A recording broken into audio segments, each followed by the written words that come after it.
Hello प्यारे बच्चों, welcome back to Seemanchal वाला यूट्यूब चैनल। प्यारे साथियों, अगर आप भी इस बार मैट्रिक का एग्ज़ाम देने वाले हैं और आप अगर चाहते हैं कि मेरे एग्ज़ाम से पहले कोई ऐसा वीडियो मिल जाए जो मैं एग्ज़ाम में जा कर के हूबहू ऐसा ही क्वेश्चन छाप के आऊँ, तो प्यारे बच्चों ये आपके लिए बहुत ही ख़ास वीडियो है।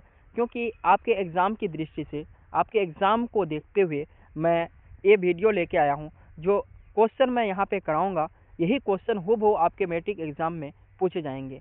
प्यारे साथियों, अगर आपका नॉन हिंदी का एग्ज़ाम है और अगर आप इस बार बोर्ड का परीक्षा देने वाले हैं मैट्रिक का, तो ये वीडियो बिल्कुल भी मिस ना करें। बिल्कुल वीडियो को शांत मिजाज में अच्छी तरीके से देखने का प्रयास कीजिए और यही क्वेश्चन आपके एग्ज़ाम में हूबहू पूछे जाएंगे। प्यारे साथियों, अगर आप इस वीडियो में, अगर आप इस चैनल में नए हैं तो इस चैनल को सब्सक्राइब कर दें, इस चैनल के बेल आइकन को दबा दें, क्योंकि लगातार मैं आपके एग्ज़ाम से रिलेटेड, आपके एग्ज़ाम को देखते हुए सारे सब्जेक्ट का वीवीआई क्वेश्चन लेके आता हूं।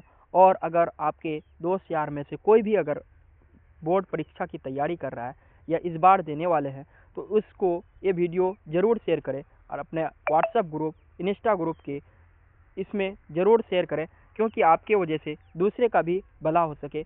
प्यारे साथियों, आपका वक्त का बिना कुछ देरी करते हुए मैं सीधे क्वेश्चन की ओर चलूँगा। प्यारे साथियों, आपका पहला क्वेश्चन है चैप्टर नंबर 3 से कर्मवीर की पहचान क्या है। प्यारे साथियों, आप लोग पढ़ चुके हैं कि चैप्टर नंबर 3 में कि कर्मवीर का एक पोइम है, एक कविता है और उसी से क्वेश्चन बनता है और जो हर बार एग्ज़ाम में पूछे जाते हैं। तो प्यारे साथियों, कर्मवीर की पहचान क्या है? कर्मवीर की पहचान बता ये आप इसमें अगर इस क्वेश्चन को और भी अलग तरीके से लिख सकते हैं। इस क्वेश्चन का अलग तरीका लिखने का एक ये भी है, मैं आपको बता देता हूँ। कर्मवीर की पहचान अगर आपको पूछेगा तो ये भी लिख सकते हैं कि कर्मवीर की पहचान बताते हुए कवि कहता है कि वो अपने मार्ग में आने वाले बाधाओं से कभी नहीं डरते थे। चाहे काम कितना भी मुश्किल क्यों ना हो, वो कभी हतोत्साहित नहीं होते थे। प्यारे साथियों, यहाँ पे देखिएगा, यहाँ पे आंसर है कर्मवीर बाधाओं से नहीं घबराते थे, वो भाग्य भरोसे नहीं बैठते, यानी किसी के भाग्य के भरोसे नहीं बैठते और कठिन से कठिन मेहनत से आसान बना देते थे। यानी कोई भी काम कठिन से कठिन क्यों ना हो, वो अपनी मेहनत से उस काम को क्या बना देते थे? आसान बना देते थे। वो चंचल नहीं होते और आज के काम को आज ही पूरा करते। प्यारे साथियों, कर्मवीर एक ऐसा व्यक्ति था जो यानी अपने काम में कभी यानी हतोत्साहित नहीं होते थे। वो कोई भी कठिन से कठिन क्यों ना काम हो, यानी वो हंसी खुशी करके दिखा देते थे। वो अपने परिश्रम, अपने मेहनत के बदौलत वो एक अच्छे इंसान, एक अच्छा वक्ता थे। इसी वजह से कर्मवीर की पहचान यही है। नेक्स्ट क्वेश्चन आप लोगों का, अपने देश की उन्नति के लिए आप क्या क्या करेंगे? आपका क्वेश्चन है, अपने देश की उन्नति के लिए आप क्या क्या करेंगे? तो हम कर्मवीर बनकर देश की सेवा करेंगे, समय का सदुपयोग करेंगे, अपने समय को फालतू ज़ाया नहीं करेंगे, बर्बाद नहीं करेंगे और कठिन परिस्थितियों में हार नहीं मानेंगे। कितनों भी कठिन परिस्थिति आ जाए, कितना भी मुश्किल आ जाए, मगर कभी हार नहीं मानते थे कर्मवीर। यही है कर्मवीर की पहचान। नेक्स्ट क्वेश्चन है चैप्टर नंबर आपका 4 से, जो वीवीआई क्वेश्चन में से है, बाल गोविंद भगत गिरफ्त थे फिर भी उन्हें साधु क्यों कहा जाता था? हम लोग क्वेश्चन पढ़े हैं, किताब में पढ़े हैं। चैप्टर नंबर 4 में बाल गोविंद भगत का एक कहानी है। तो बाल गोविंद भगत गिरफ्त से फिर भी उन्हें साधु क्यों कहा जाता था? तो उनका आचरण साधुओं जैसा था। यानी बाल गोविंद भगत ऐसे रहते थे क्योंकि उनका आचरण, उनका सब कुछ एक साधु जैसा था। वह कभी झूठ नहीं बोलते थे, बाल गोविंद भगत कभी झूठ नहीं बोलते थे, दो टूक बातें करते थे और किसी की चीज़ों को बिना पूछे नहीं छूते थे। हम लोग करते हैं ना कि बिना कुछ यानी किसी से इजाज़त लिए, बिना कुछ पूछे दूसरे का चीज़ का उपयोग कर लेते हैं, दूसरे का चीज़ को लेके आ जाते हैं। तो बाल गोविंद भगत ऐसा नहीं थे।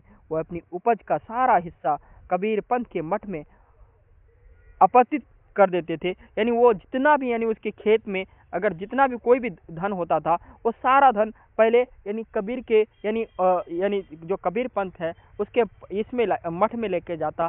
तब वहाँ से जितना कुछ उसको मिलता, वहाँ से जितना बांट के मिलता, तब वो अपने घर लेके आता। ऐसा नहीं करता कि यानी वो यानी किसी का खेत पे कोई भी सामान लगाया हो और उसके बिना पूछे अपने घर लेके चला गया हो, ऐसा वो नहीं थे।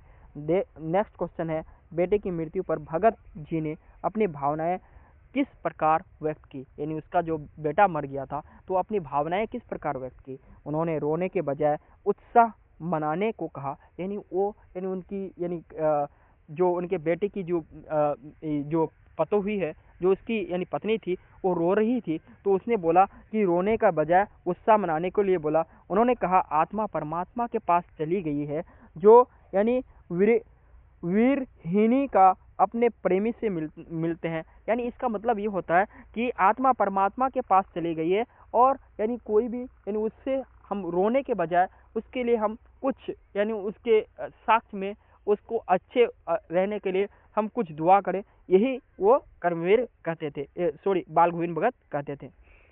नेक्स्ट आप लोगों का ये है हुंडरू का यानी हुंडरू का जलप्रपात। आप लोग पढ़े हैं चैप्टर नंबर 5 से हुंडरू का झरना। हुंडरू क्वेश्चन है हुंडरू के झरने की सुंदरता का वर्णन कीजिए। तो आपका सवाल है हुंडरू की झरने की सुंदरता का वर्णन करने के लिए बोला है।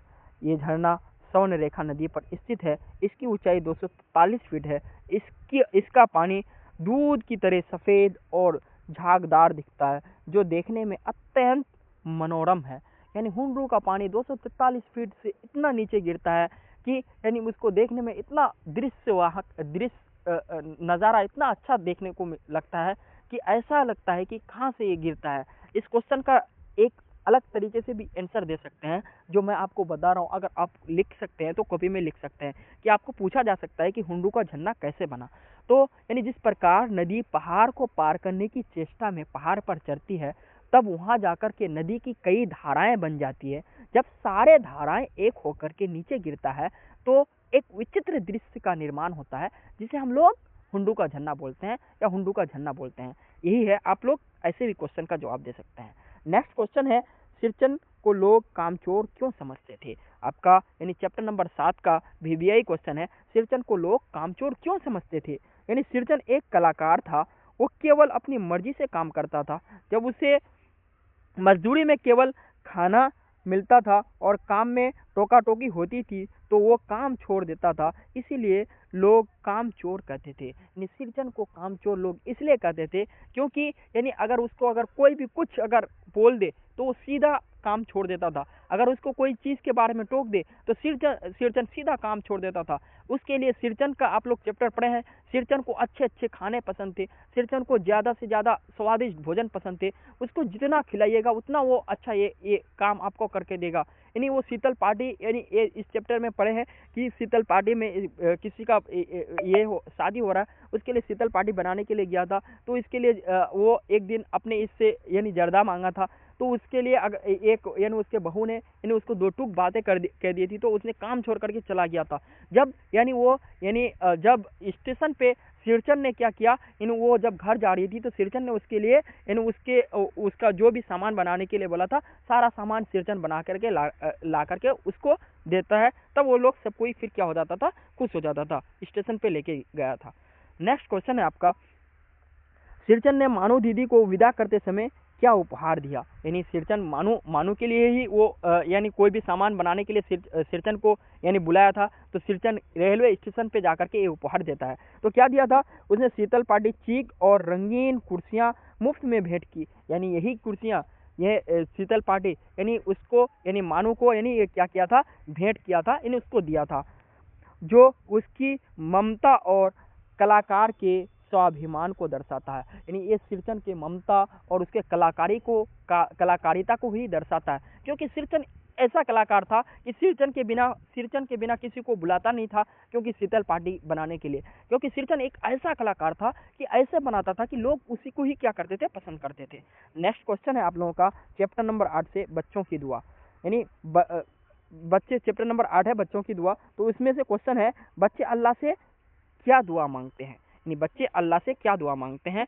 तो इसका क्वेश्चन सीधे क्वेश्चन है बच्चा दुआ मांगता है कि उसका जीवन मोमबत्ती की तरह हो जो दूसरों को रोशनी दे, वो बुराई से बचे, नेक राह पर चले और गरीब और बेसहारा लोगों की मदद करें। यानी बच्चे अल्लाह से यही दुआ मांगते हैं कि उसका जीवन क्या हो, एक मोमबत्ती की तरह हो और दूसरों को वो क्या करे, रोशनी पहुंचाए। जिस प्रकार एक टीचर क्या है, यानी खुद अपने आप को जलता है, वो एक मोमबत्ती के समान है, एक आग के समान है, वो खुद अपने आप जलता है और एक स्टूडेंट को क्या करता है, निखारता है। जिस प्रकार यानी हम टीचर क्या करते हैं, यानी अपने स्टूडेंट के लिए इतना कुछ करते हैं कि मेरा स्टूडेंट क्या हो, एक अच्छा बने, एक अच्छा यानी अच्छा नंबर से पास करे, यही हम लोग सोचते हैं, बराबर हम लोग यही सोचते हैं।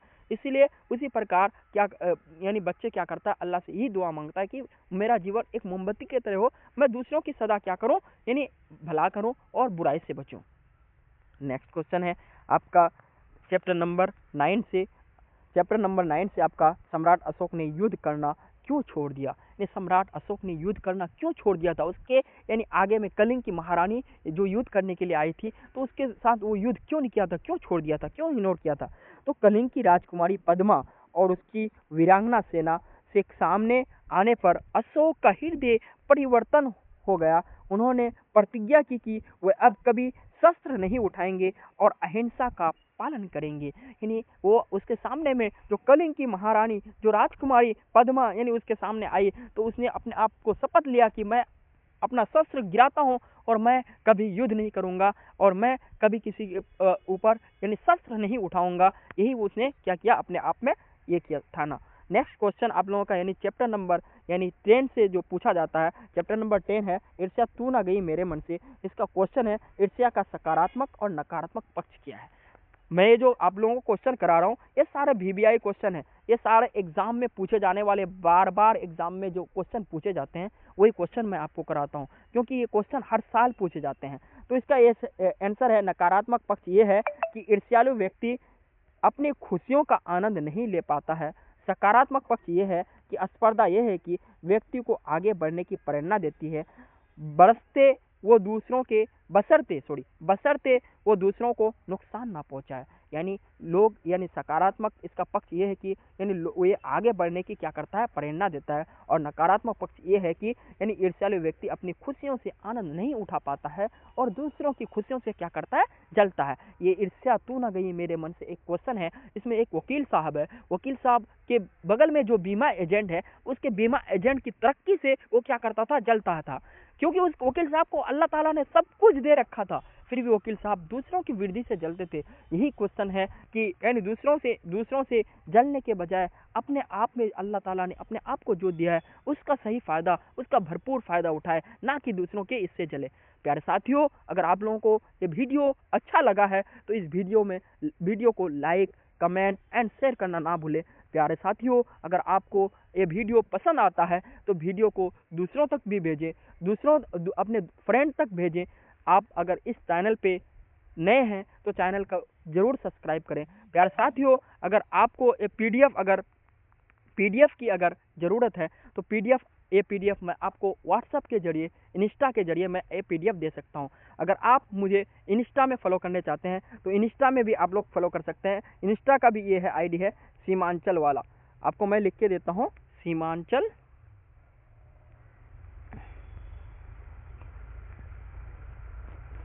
सीमांचल वाला आप सर्च कीजिएगा तो आपका सीमांचल वाला इंस्टा में भी आ जाएगा। आपको अगर व्हाट्सएप में ये पीडीएफ मंगाना है तो मेरा व्हाट्सएप नंबर है 9523603951। प्यारे साथियों, अगर ये पीडीएफ अगर लेना है, अगर इस पीडीएफ को देख करके पढ़ना है तो आप मुझे व्हाट्सएप कीजिएगा, मैं आपको ये व्हाट्सएप पे ये पीडीएफ फ्री ऑफ कॉस्ट मैं भेज दूंगा। आप अगर इंस्टा यूज़ करते हैं तो इंस्टा में सीमांचल वाला ये सर्च करके ज़रूर आप मुझे फॉलो कर दें, क्योंकि मैं आपको वहाँ पे भी ये पीडीएफ शेयर कर सकता हूँ। वहाँ पे भी आप लोगों को एग्ज़ाम से रिलेटेड मेन पॉइंट बता सकता हूँ, अगर आपको पूछिएगा तो। ठीक है प्यारे बच्चों, चैनल को सब्सक्राइब करके और चैनल को शेयर करना ना भूलें।